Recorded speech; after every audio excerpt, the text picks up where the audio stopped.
저희 오늘 함께 보실 말씀의 제목은 누구 앞에서 무엇을 듣는가입니다.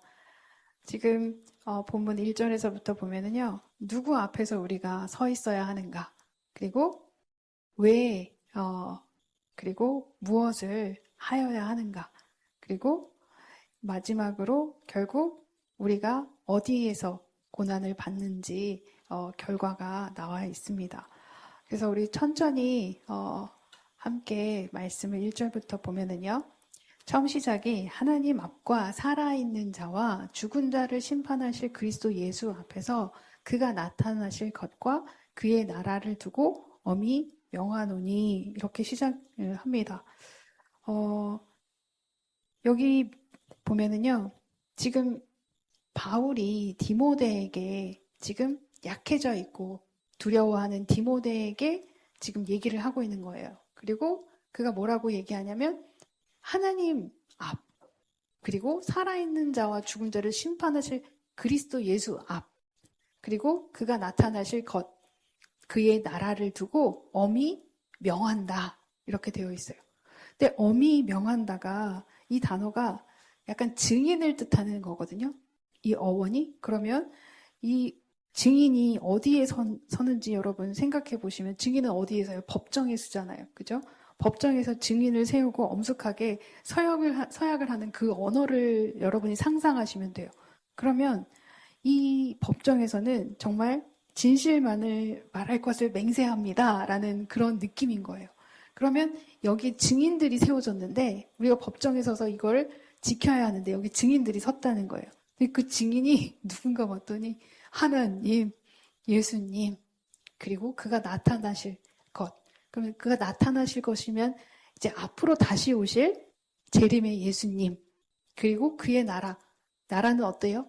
이미 도래했고 또 도래할 그의 나라를 두고 그 앞에 두고 너에게 명한다 이거예요. 너가 이 증인들 앞에서 서야 된다 이 얘기를 하는 거예요. 그러면 우리가 어떤 느낌이 받을까요? 굉장히 엄숙한데? 어, 이거 그냥 보통 일이 아닌데? 어, 이게 무슨 뜻이냐면요, 여러분요. 여러분이 대하는 모든 사람, 상황, 그 앞에 예수님, 하나님, 그리고 나타나실 예수님과 그의 나라가 증인으로 있다는 거예요.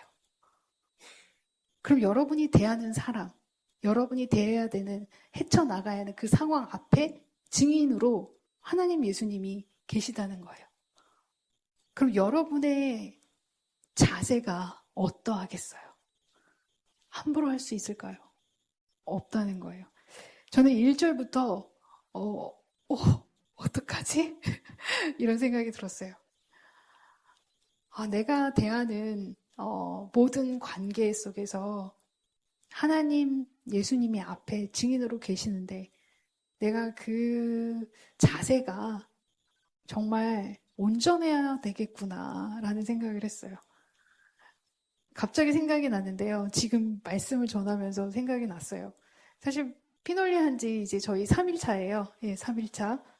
근데 저희의 단골 손님이 계세요. 연재랑 하은이가 자기 집 드나들듯이 저희 가게에 와서 있어요.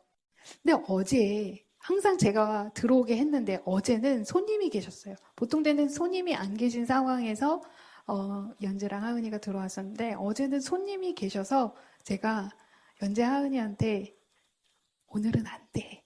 이렇게 얘기를 했는데 지금 그게 떠오르네요. 어쩌면은 하나님께서 그걸 막지 말라고 하시는 것 같아요. 내가 그들을 대할 때, 연재 하은이를 대할 때, 이 아이들이 정말 이곳에서 편안하게 와야 하는데 다른 손님들 때문에 못 오게 된다면 그거는 아니네 라는 생각이 지금 들어요. 그런 것처럼 우리가 누구를 대할 때 하나님 앞에 하나님이 서 계시고 예수님이 서 계시다고 생각을 하면 우리의 자세가 그들을 향한 자세가 우리가 대하는 상황에 대한 자세가 달라질 거라는 거예요. 우리가 그렇게 생활을 해야 된다는 말씀인 것 같습니다. 그러면서 뭐라고 하세요? 이 세 증인 앞에서 바울이 말하고 싶은 건 결국 이걸 것 같아요. 디모데야, 지금부터 내가 너에게 하는 말은 사람과 사람 사이의 부탁이 아니야. 이것은 하나님과 너 사이의 언약이야. 이건 거예요. 우리가 너무나 사람의 의식을 해요. 그래서 아이들이 들어오면 저 손님들이 방해받지 않을까. 뭔가 이런 생각들을 하면서 저도 한 거잖아요. 근데 하나님과 나 사이에 그 어떤 것도 막힘이 없어야 된다는 생각이 들어요.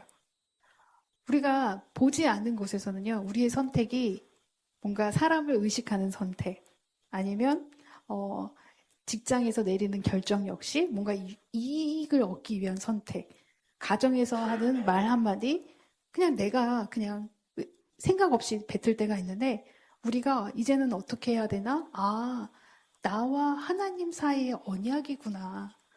그 어떤 것도 이 언약 사이에 의식을 해서 하거나 영향을 받아서는 안 되는구나 우리가 생각을 하셨으면 좋겠습니다. 그러면서 뭐라고 하시냐면 너는 말씀을 전파하라. 때를 얻든지 못 얻든지 항상 힘쓰라. 범사의 오래 참음과 가르침으로 경책하며 경계하며 권하라. 자, 그러면 무엇을 해야 되는가? 그 앞에 서 있는 우리가 무엇을 해야 되는가? 보니까 말씀을 전파하라. 물론 1차적으로 디모데에게 하는 말씀이죠. 그러나 또 우리가 생각할 때 이건 목사님, 전도사님, 사역자들에게 하는 얘기구나. 물론 맞아요. 그죠? 그러나 그 외에 복음을 전해야 되는 여러분에게도 해당되는 말씀입니다. 결국 우리가 말씀을 전파해야 되는데 이 전파하라는 게 약간 왕이 전령을 백성들에게 보낼 때 하는 그 전파예요. 그러면 왕에 전하는 그 전파의 내용을 전령이 바꿔서는 안 되죠. 네. 그러면 그 내용 그대로 꾸밈없이 그대로 전해야 된다는 게 여기에 핵심입니다. 그래서 내가 뭔가 말씀을 더 멋지게 만들기 위해서 뭔가 좀 더 이들이 여기에 이 말씀이 매력적으로 느끼게 하기 위해서 할 수 있어요. 저도 여러분이 우와 한 말씀을 할 수 있어요. 그냥 축복 말씀만 막 드리면 그냥 여러분이 아멘 하실 거예요. 막. 네. 어떤 집사님이 저한테 그러신 적이 있어요.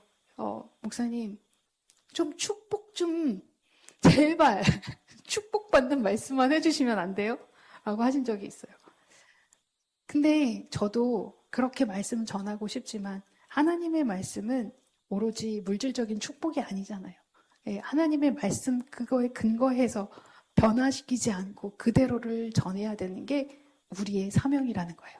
여러분 역시 때를 얻든지 못 얻든지 우리가 항상 힘써야 된다는 거예요. 때를 얻든지 못 얻든지는 어떤 느낌일까요? 때로는 박해를 받을 때도 있어요. 여러분이 전하려고 하면 여러분을 더 미워할 수도 있고 때로는 여러분에게 핍박을 가할 수도 있어요. 어쩔 때는 정말 몽글몽글해져서 내 말을 기쁘게 받아들이는데 어쩔 때는 저 사람은 맨날 예수 얘기기만 하고 뭐야 뭐 이럴 수도 있어요. 네, 그러나 우리가 그거와 상관없이 항상 힘쓰라는 거예요. 그러면서 뭐라고 해요? 오래 참음과 가르침으로 오래 참아야 돼요. 한 번에 되는 거 절대로 없고 이제 심으면 그 심는 것이 거두는 그 시기가 반드시 필요한 거예요. 그러니까 뭐든지 우리가 생각했을 때 쉽게 가는 방법이 있지 않을까, 첩경이 있지 않을까. 근데요, 제가 보니까 항상 그 시기는 필요한 시기는 하나님께서 꼭 거치게 하시는 것 같아요. 우리 모두가 자라는 그 과정 속에서 시기가 있는 것 같아요. 결국 오래 참과 가르침으로 우리가 그들을 바라봐야 되고 인내하면서 기도하면서 중보하면서 그들을 위해 애써야 된다는 거죠. 그러면서 뭐라고 해요? 경책하며 경계하며 권하라. 네. 세 개의 동사가 있어요. 근데 뭔가 강하죠? 처음에 강하게 경책하고 엄중히 경고하고 경계하고 그런데 마지막에는 권하라 이렇게 되어 있어요. 결국 지혜롭게 우리가 나아가야 된다는 겁니다. 책망만 하고 지식만 막 찌르는 말만 하는 것이 아니라 그들의 밭의 상태, 마음의 밭의 상태를 체크하고 그들이 길가인지 아니면 돌짝인지 가시밭인지 옥토일 때 우리가 진리의 말씀을 그들에게 전할 수 있겠죠. 예, 그렇게 권하라 이렇게 얘기하십니다. 결국 우리의 말이 아니라 왕의 말을 전하는 전령처럼 뭐 하나 더함 뺨이 없이 환영을 받든 배척을 받든 흔들리지 않고 책망할 때도 격려할 때도 오래 참음과 가르침을 놓치지 말아라. 지금 디모데에게 이렇게 얘기를 하고 있는 거죠. 우리 역시 이렇게 권해야 된다 하시는 겁니다. 그러면서 뭐라고 하세요? 때가 이르리니 사람이 바른 교훈을 받지 아니하며 귀가 가려워서 자기의 사욕을 따를 스승을 많이 두고 2절까지 디모데를 향한 명령이었다면 3절부터는 그 명령이 왜 이렇게까지 절박하고 엄중해야 하는지 이유가 나오는 거예요. 근데 보니까 그 이유가 사람이 바른 교훈을 받지 아니한대요. 그러니까 진리의 바른 말씀을 우리가 전해도 그 귀가 어디를 향해 있느냐? 다른 곳을 향해 있다는 거예요. 근데 여기 보면 재미있는 표현이 있어요. 귀가 가렵대요. 가려운 느낌이 뭘까? 예. 디모데후서를 많이 읽었는데 가렵다는 얘기가 이번에 눈에 들어오더라고요. 예전에는 그냥 지나쳤던 것 같은데. 그래서 가렵다는 말을 왜 이렇게 표현했을까? 예, 찾아보니까 귀가 가려워서가 결국 감각적인 거잖아요. 감각. 가려움을 긁는데, 그죠? 근데 여러분 한번 긁기 시작하면 그걸 놓을 수가 있어요? 더 긁어요. 예, 더 긁다가 우리 목이 물려도 더 긁다가 더 세게 긁다가 나중에는 어떻게 해요? 이렇게 꾹 누르잖아요. 근데 아픈지도 몰라요. 예, 더 긁고 막 피가 날 때까지 긁어요. 이게 뭘까요? 결국 악함을 향한 우리의 그 마음이 멈춤이 없다는 거예요. 계속해서 더. 그래서 결국 우리를 합리화하기 위해서 자기의 사욕을 따를 스승까지 둔다는 거예요. 나와 함께 할, 생각을 같이 할 사람을 찾게 된다는 거죠. 그래서 어떻게 된대요? 그 귀를 진리에서 말씀에서 돌이켜서 허탄한 이야기를 따르게 한대요. 이 허탄한 이야기가 어원이 뭐냐면 신화예요, 신화. 신화가 뭐예요, 여러분? 만들어진 이야기예요. 예, 진리가 아니고 지어낸 이야기란 말이에요. 예, 결국 뭐예요? 귀가 진리를 향해 있어야 되는데 만들어진 이야기, 허무한 이야기, 결국 사람이 만든 이야기를 따르게 한다는 거예요. 근데 그때가 어느 때예요? 바른 교훈을 받지 아니하는 그때가 결국 내가 진리에 머물지 않아서 온전하게 뿌리를 내리지 못한 때일 거예요. 그러면 내 귀는 자꾸 세상을 향해 허탄한 것에 귀 기울이고 가려우니까 더 그쪽을 향해 간다는 거죠.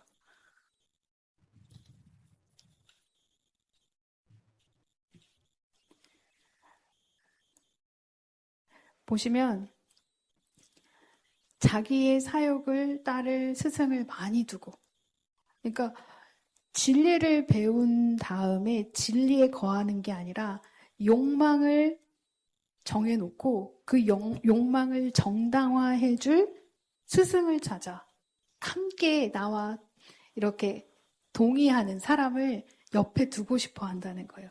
그러면 이 무리들이 다 같이 무슨 얘기를 하는 거예요? 허탄한 이야기를 함께 하게 되는 거죠. 그리고 더 가려움에 그 욕망에 끌려간다는 겁니다. 그러면 이 듣는 것이 얼마나 중요한지를 지금 말씀에서 얘기를 하고 있는 거예요. 듣는 거. 이게 듣는 게요, 단순한 정보 습득이 아니라는 거예요. 우리의 정체성이, 나의 생각이 그 들음으로 인해서 하나씩 만들어지고 더해져서 이렇게 체계가 잡혀지는 거거든요. 그 배움이 그렇잖아요. 그렇기 때문에 우리가 어떤 것을 듣느냐가 굉장히 중요하다는 거죠.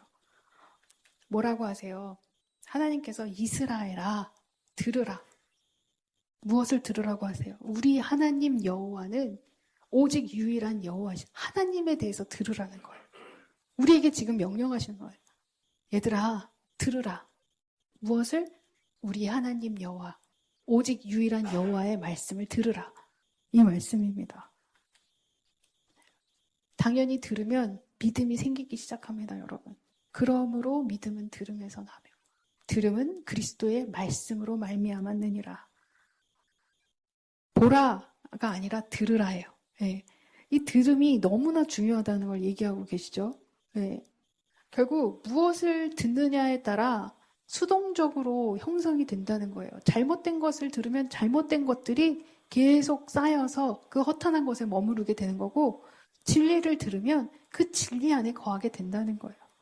결국 말씀을 들었을 때 그 믿음이 내가 능동적으로 믿음이 생기는 게 아니라 수동적으로 듣기만 하면 생긴다는 거예요, 여러분. 그러니까 여러분, 믿음이 없어요. 제가 잘 안 믿어져요. 하시는 분들한테 제가 항상 하는 얘기는 뭐냐면, 성경을 읽으셨나요? 안 믿어지시면 성경을 읽으면 돼요. 저도 흔들려요, 여러분. 네. 저도 큰 파도가 오면 무서워 이래요.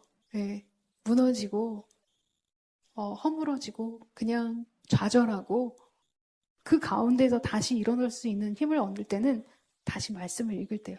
그럼 다시 말씀을 붙잡게 되고, 나한테 이렇게 약속하셨었지. 왜 내가 잊고 있었을까? 이 말씀, 약속하셨던 말씀을 자꾸 입으로 선포해요. 그러면서 내가 다시 들어요. 맞아. 하나님이 이렇게 나한테 약속하셨지. 나와 함께 하신다 하셨지. 나를 지키신다 하셨지. 내 길을 걸을 때 함께 걸어가 주시는 그분이 나와 함께 계시는데 내가 왜 두려워했을까? 근데 또 현실에 나아가면 또 파도는 보여요. 그러면 또 다시 말씀을 붙들어요. 이거 반복해요. 근데 여러분 신기하게 반복을 거듭할수록 나의 믿음에 하나씩 하나씩 쌓여요. 네. 그래서 그 다음에 나갔는데 파도가 보여요. 분명히 어제까지 살짝 흔들렸는데 오늘은 담대하네. 이게 뭘까요? 하나님께서 여러분에게 믿음을 주신 거예요. 여러분이 스스로 믿음을 가진 게 아니라 수동적으로 말씀을 읽었기 때문에 믿음이 생겼다는 거예요. 귀 있는 자들아, 성령이 교회들에게 하시는 말씀을 들을지어다. 요한계시록의 그 모든 교회들에게 공통적으로 하는 시작의 말씀이 이거예요. 귀 있는 자는 성령이 교회들에게 하시는 말씀을 들을지어다. 왜 반복하시겠어요? 듣는 것이 너무나 중요하기 때문입니다. 거기다 더해서 이 지혜자가 어떤 지혜자인지 우둔한 자와 지혜자의 분별을 이렇게 하셨어요. 미련한 자는 자기 소견에 옳은 대로 행하나. 여러분, 나이가 많아질수록 저는 그걸 느껴요. 네, 남의 얘기를 안 들어요. 네, 다 흘러가요. 저도 그래요. 저도. 안 들려요, 잘. 네. 그 왜 그럴까요? 어느 정도 나에게 축적되어 온 그런 지식들이 확신이 들기 시작할 때가 있어요. 나의 가치관도 이렇게 정립이 되어 있고, 내가 이렇게 해보니 이렇게 할 때는 이렇게 잘 되었고, 이렇게 하니 이렇게 안 될 때도 있었고, 이 지혜가 쌓여요. 네.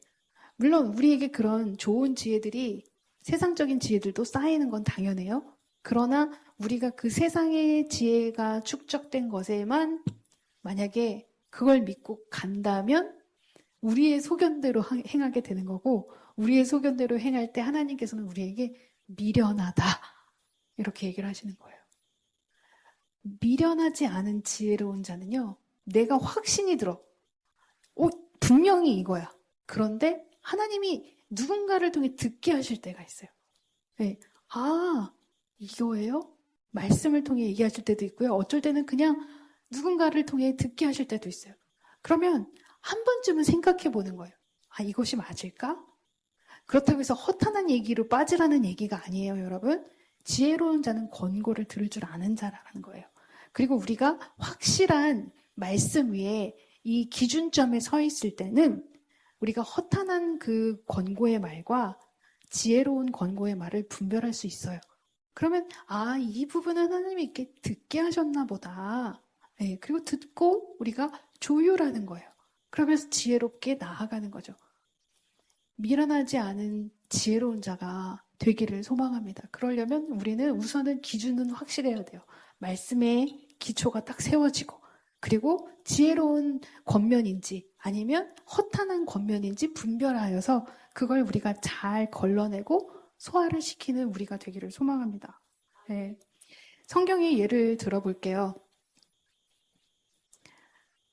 처음 시작이 벌써 듣는 것에서 잘못되었어요. 네. 하나님께서는 하와에게 명령을 했어요. 먹지 말라고. 그리고 정령 죽으리라 말씀하셨어요. 하나님이 말씀하셨고 그걸 하와는 들었어요. 근데 들은 그녀에게 다시 지금 사탄이 말을 해요. 그녀는 그 얘기도 또 들었어요. 하나님이 참으로 너희에게 동산 모든 나무의 열매를 먹지 말라 하시더냐? 하나님의 말씀을 몰랐던 것이 아니라 알고 있었는데도 지금 요 사탄의 말에 귀를 기울였다는 거예요. 허탄한 이야기에 귀를 기울였다는 거예요. 진리가 아니에요. 진짜가 아니라 가짜인데 여기에 귀가 열렸어요. 왜일까요? 그녀의 마음에 의문이 있었겠죠. 왜 이거 못 먹게 했을까? 이것도 먹고 싶은데. 우리는 그 많은 것들을 못 참아하는 경우가 많죠. 그러나 진리의 뿌리가 내렸더라면 하와가 여기에서 이 허탄한 이야기를 듣지 않았을 텐데 그녀는 들었고 뭐라고 해요? 너희가 결코 죽지 아니하리라. 예, 허탄한 말이죠. 바꿨어요. 결코 죽지 아니할. 죽는 것인데 결코 죽지 아니한다. 너희 눈이 밝아져 하나님같이 되어 선악을 알 줄 하나님이 아심이라. 너희가 선악을 알게 될까봐 하나님이 너희한테 죽을다 이렇게 얘기한 거야. 여자가 그 다음에 보는 거예요. 네. 들었고 그 다음에 나무를 보니까 열매를 보니까 먹음직해요. 네. 들음에서 시작이 된다는 거예요. 우리가 무엇을 듣는지가 너무나 중요하다는 거예요. 결국 결론이 어떻게 돼요? 네가 내 아내의 말을 듣고 자, 하나님의 말을 듣지 않고 아내의 말을 들었다는 거예요. 여기 남편분들 아내의 말이 진리라고 생각하시죠? 물론 네, 90% 맞습니다. 대부분 아내의 말이 참 맞아요. 예. 그러나 100%는 아니죠. 예. 아내의 말을 듣는 것이 아니라 하나님의 말을 들어야 된다는 거예요. 내가 내게 먹지 말라 한 나무의 열매를 먹었은즉. 결국 이로 인하여 우리의 시작이 죄가 들음에서 시작이 되었다는 거예요. 우리 이스라엘 백성의 이야기 너무나 잘 알고 있습니다. 정탐꾼의 이야기. 네, 이스라엘 백성들이 이제 가나안 땅을 정복하기 위해서 정탐꾼을 보내죠. 각 지파에서 한 명씩 뽑아서 12명을 선정합니다. 40일 동안 정탐을 보내는데 그들이 돌아왔을 때 10명과 2명이 다른 이야기를 하는 거예요. 근데 그들이 본 건 똑같아요. 똑같은 상황을 봤어요. 그 땅은 굉장히 열매랑 뭔가 풍성하고 그래요. 그런데 거기에 사는 사람들은 굉장히 강하고 우리가 이길 수 있을지 모르는 그 정도의 강함이 느껴졌어요. 그건 똑같이 본 거예요. 그런데 그걸 얘기하는 두 부류가 있죠. 10명은 뭐라고 해요? 그 땅 거주민은 우리보다 강하여 우리는 능히 그들을 차지 못할 것이니라. 우리는 스스로 보기에도 메뚜기 같으니 그들이 보기에도 그와 같았을 것이니라. 이렇게 얘기를 하고 갈렙과 여호수아는 뭐라고 해요? 그 땅은 심히 아름다운 땅이라. 여호와께서 우리와 함께 하시느니라. 그들을 두려워하지 말라. 이걸 들은 백성들의 반응이에요, 여러분. 소리 높여 부르짖으며 밤새도록 백성이 곡하였더라. 자, 그들이 무엇을 들었어요? 허탄한 이야기를 들었나요? 진리를 붙들었나요? 허탄한 이야기를 들은 거예요. 하나님께서는 약속하셨잖아요. 이 땅을 차지하게 하실 것이라고. 그러면 그 땅을 사는 사람이 강하든 약하든 그거와는 별개로 하나님께서는 반드시 정복하게 하시겠다는 약속이었는데 그 상황을 보니 우리는 상황에서 흔들리는 거예요. 우리는 말씀을 모르는 게 아니에요. 하와도 말씀을 몰랐던 게 아니에요. 하나님은 그 분명히 들었어요. 이스라엘 백성들도 분명히 들었어요. 근데 그들이 흔들린 거예요. 어디 앞에서? 상황 앞에서. 그러면 우리가 상황 앞에서 흔들리지 않으려면 우리는 진짜 말씀 안에 정말 깊이 뿌리를 내리지 않으면 우리는 매일매일 허탄한 이야기에 빠질 수밖에 없다는 거예요. 피놀리 3일차 했는데요. 손님들의 반응이요. 여러분 아주 천차만별입니다. 예. 우리 박수연 이제 집사님이 요리를 하시는데 머리가 아프실 거예요. 누구는 소스가 적다, 누구는 많다. 막 어떻게 할 수가 없어요. 어쩔 때는 많다, 어쩔 때는 적다, 어쩔 때는 양이 많다, 어쩔 때는 양이 적다. 그러면 우리가 여기에 흔들리지 않고 우리가 가려면 우리가 중심이 세워져 있어야 한다는 거예요. 여러분의 삶에 중심이 세워져 있어야 되는 거예요. 집사님도 중심을 세우세요. 나는 이렇게 만들 거야. 그러면 누가 뭐라고 해도 우리 집 파스타는 이런 맛이야. 원하면 와서 먹고 아니 마라. 이렇게 가야죠. 자신감을 가지고 흔들리지 않고 그런 것처럼 우리는 말씀 안에 완전하게 중심이 딱 잡혀 있어서 누가 우리에게 허탄한 이야기를 하여도 우리가 흔들리지 않아야 된다는 거예요. 흔들렸을 때 이들의 결과가 어떻게 돼요?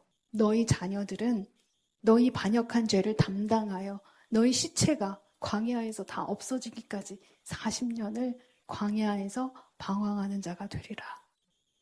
처참한 결과가 나타납니다. 네.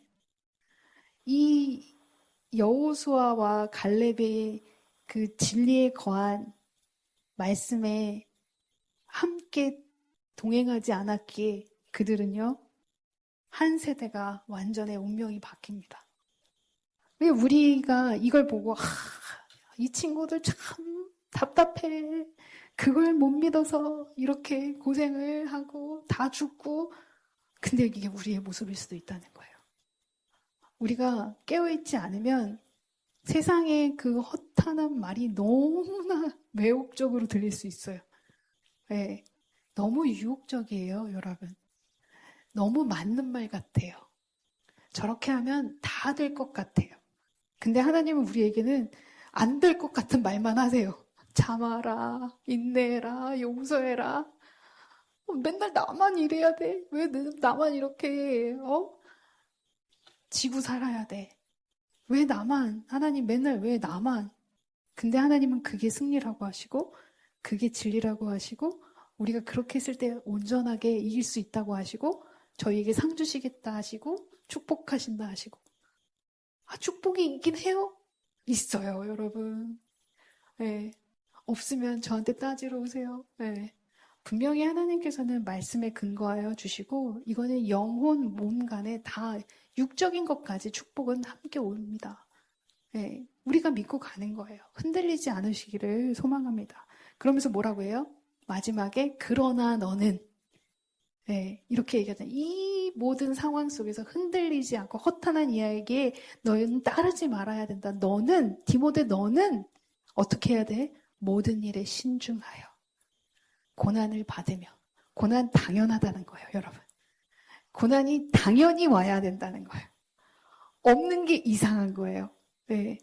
핍박이 오는 게 당연하고 고난이 오는 게 당연하다는 거예요. 이게 아들의 삶이에요, 여러분. 예수님께서 고난을 당연히 받으셨듯이 아들로서 살아가는 우리 역시 고난을 당연히 받는 건 인정하시고 가셔야 돼. 오히려 그걸 감사하셔야 된다는 거예요. 전도자의 일을 하며 뭐예요? 결국 말씀을 드러내는 거예요. 가르치시는 거예요. 예수님을 드러내는 거예요. 꼭 설교를 하라는 얘기가 아니에요. 예수님 믿으세요 라고 얘기하는 게 아니에요. 하나님의 나라를 내 삶에서 보여주는 거예요. 너의 직무를 다하라. 명령이시죠. 하나님과 예수님, 지금 우리 증인석에 앉아 계세요. 그리고 우리에게 이 직무를 다하라고 지금 엄중히 선포하시는 거예요. 할 수 있겠느냐? 와, 아멘 해야죠. 할 수 있겠느냐? 아멘. 내 직무를 다하라. 아멘. 아멘. 저희가 이 세상에서 힘들지만 신중하게 고난을 받으며 전도자의 일을 하며 우리의 직무를 다하는 또 한 주가 되기를 소망합니다.